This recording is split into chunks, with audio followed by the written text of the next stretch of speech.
everybody. Welcome back. This is Miss Faye, and this is my world. All right, we have a letter. Let's dive into this letter and see what she says. As a parent, I had hopes and expectations for my children as they became adults. Not necessarily for who they would become professionally or financially, but for the kind of people they might be. Responsible, kind, motivated, and respectful. Unfortunately, what I've experienced instead has often left me feeling hurt, confused, and disappointed. There are behaviors, choices, or patterns in their lives that are difficult to understand or accept. At times, I feel a mix of guilt, frustration, sadness, and even resentment.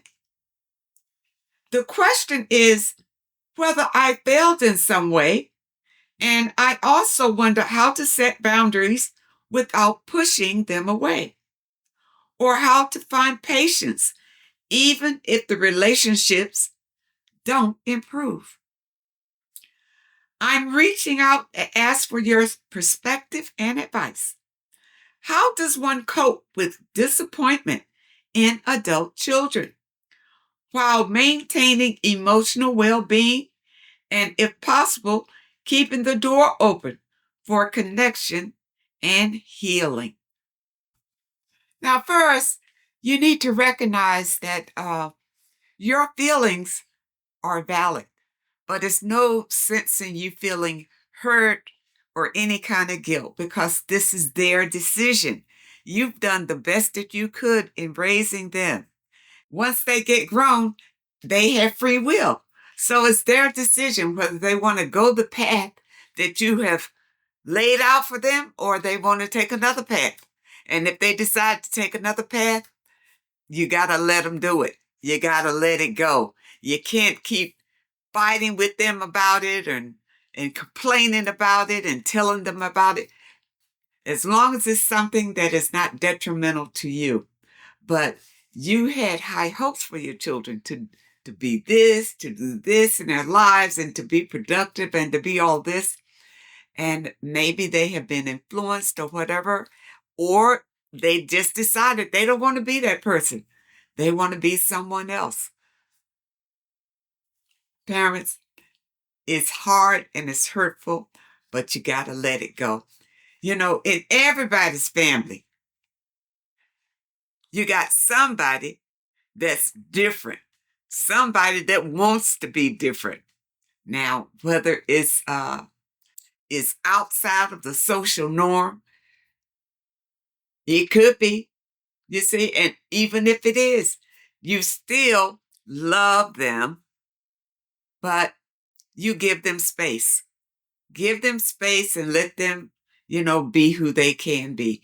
Now, I know in today's world, um, a lot of, with the transgender thing going on, a lot of uh, grown folks or kids who are growing decide they want to go into that culture.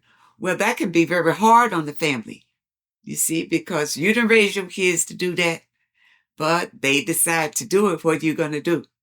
Don't kick them out and don't fuss with them and all of that because it's not going to do any good. They have to decide that they want to come back. All right, this is their decision. They decide to walk that path.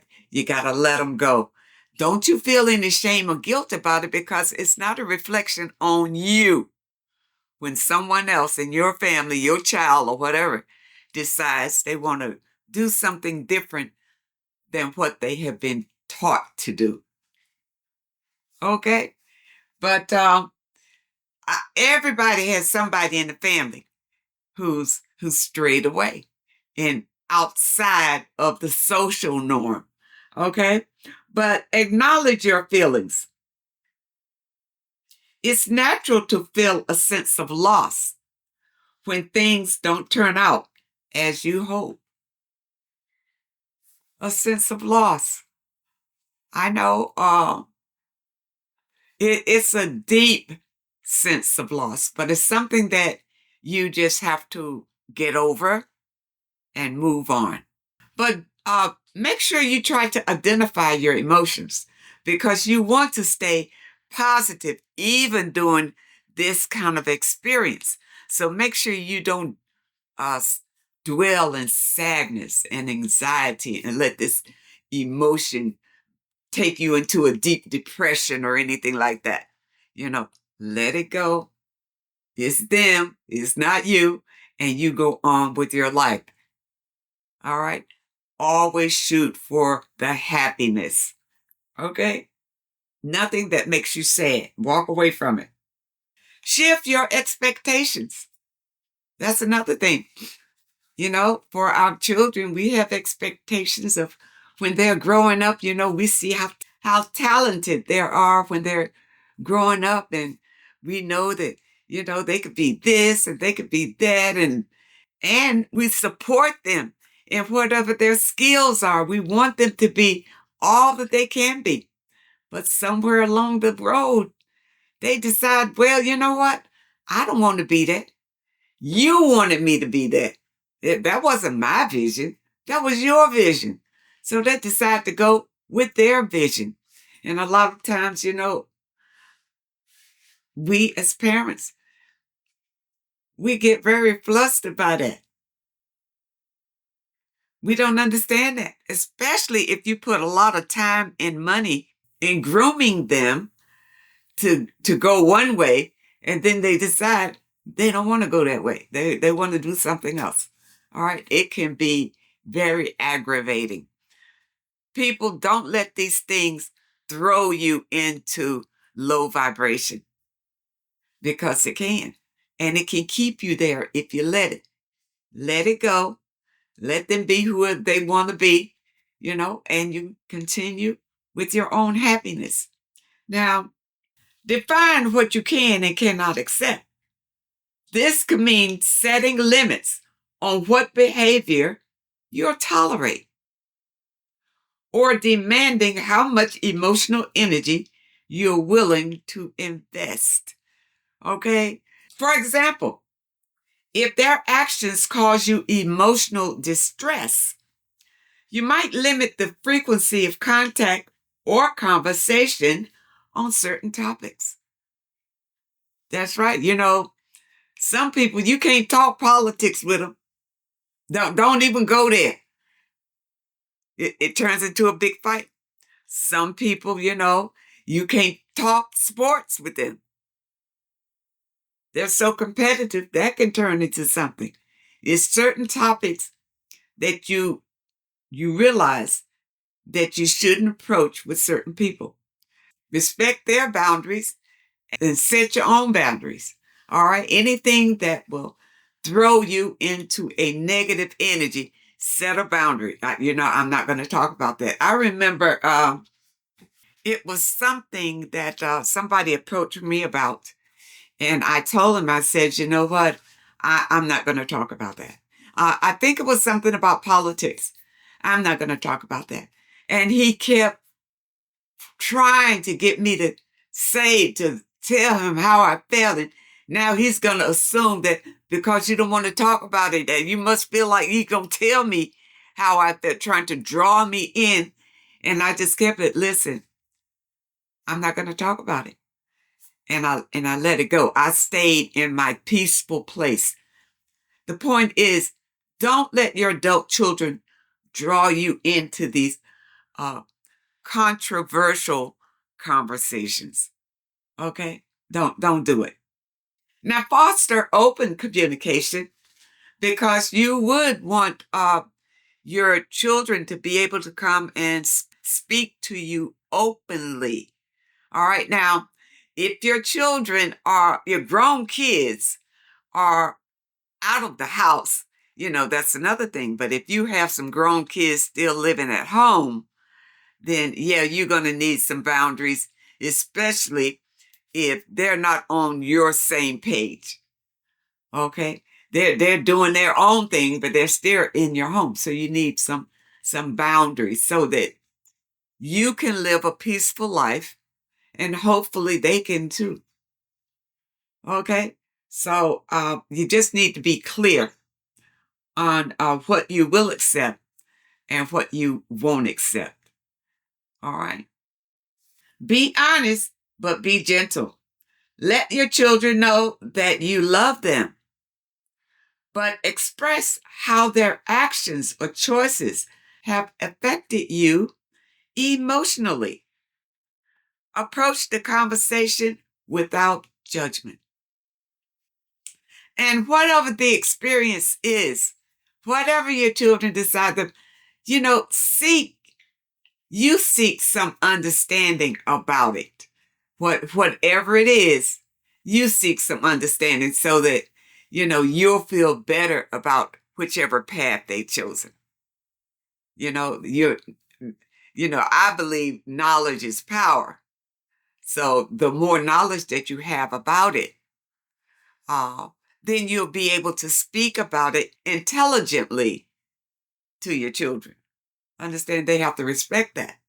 If you have knowledge about, whatever they're doing, maybe it's something that's detrimental to them and maybe not. But whatever the situation is, you need to know about it. You get a lot of this when children don't want to follow your faith. They, whatever it is, they don't want to follow it. Okay? Now, what do? Because you raised them to be a certain faith. Now they want to go do something else. Now, some people will get upset and throw their kids out because you don't believe the way I believe. People don't do that. Be open to your children. You understand? Try to understand why they've chosen something different and what's different about it. You see, maybe they've chosen something different that's even good for you. So the point is, don't be closed-minded when your children disappoint you. Be open-minded, always open to communication, open to new information. All right? And without judgment. Without judgment is a very big key to this. Because if you go in criticizing, blaming, shaming, things like that, they're going to shut down and not listen to anything you have to say. All right? But approach them with love and wanting to understand. Okay? With that wanting to understand them better. And maybe they'll be more receptive to you. But for you, don't have any shame or guilt. Just know that you did the best you could with the knowledge and information that you had at the time. Parents, don't allow your children to make you feel bad because they don't turn out the way that you had hoped. Continue to love yourself and continue to love them. I hope that you understand the message today, and I really hope that it helps someone. Now, those of you who may have a question that you'd like for me to answer, my email address is in the description. And if you're looking for today's affirmation, the link is also in the description. I want to thank you so much for supporting this channel. Thank you for your comments and your letters.